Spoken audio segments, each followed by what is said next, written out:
Subscribe to Exltd. Road to 1K subs 80% complete. Exltd Dojo to the moon. What are we saying, guys? Welcome back to Neutral Nuggets. Today we're going to be discussing about some things you need to keep in mind whilst you're moving in the air, whilst you're air dashing around, and some things you might not be doing that could give you an advantage when you're playing this game. Let's get into it. When it comes to air neutral in this game, there are some patterns that can give us an advantage when used properly. One of these patterns is what I like to call the super jump slow fall.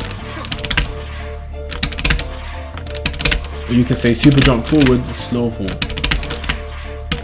Now by using this, you're able to actually confirm what your opponent does, as you have more time since you're moving slower in the air. In case they super dash at you, you'll have more time to confirm with a jump button, and if you have an air level 3, you'll be able to do that as well. Let me show you an example of what I mean.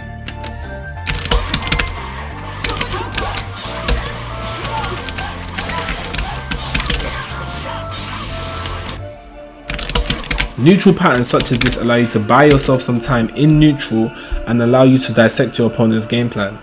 Now, one thing you have to understand in neutral is that studying your opponent's neutral habits will automatically give you the upper hand, as you'll know whether to super jump fast fall or slow fall at the right times in order to see how you can shift the momentum of the game in your favor. Now we're going to talk about how buffering buttons can be beneficial in neutral. Let's get into it. By buffering buttons in neutral, you're allowing yourself to disguise your inputs so your opponent doesn't necessarily know what you're going to be doing. You could be moving backwards and react with a raw level 3 if they super dash. You could be moving forwards and be buffering quarter circle forward, which will be EX legs if you want to. So many different things that you could do. When they stop super dashing at you, you could be buffering this at any time, just to make sure that you're disguising your inputs and keeping your neutral very elusive to your opponent so they don't have a read on what you can do. Now we're going to go on to dealing with super dash. When it comes to reacting to super dash in the air, there are many different things you can do. You can react with a button, you can jab super dash, react with a button, use a special move, and you can also roll level 3.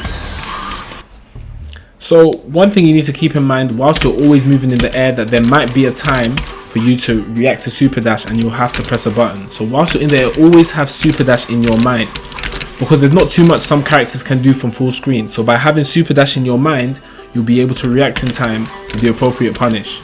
Let me show you some examples.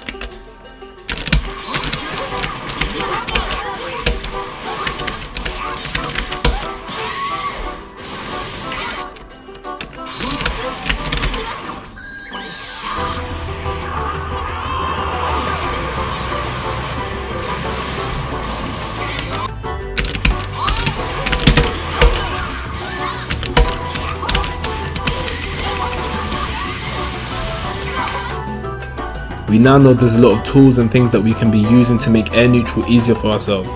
As always, we go into training mode and practice these things out until they feel natural. For more tips and tricks, I have my Neutral Nuggets and Matchup Minis playlist in the description. As always, we're on the road to 1K. Please like, comment and subscribe, and I'll catch you guys next time. Exltd Dojo to the moon.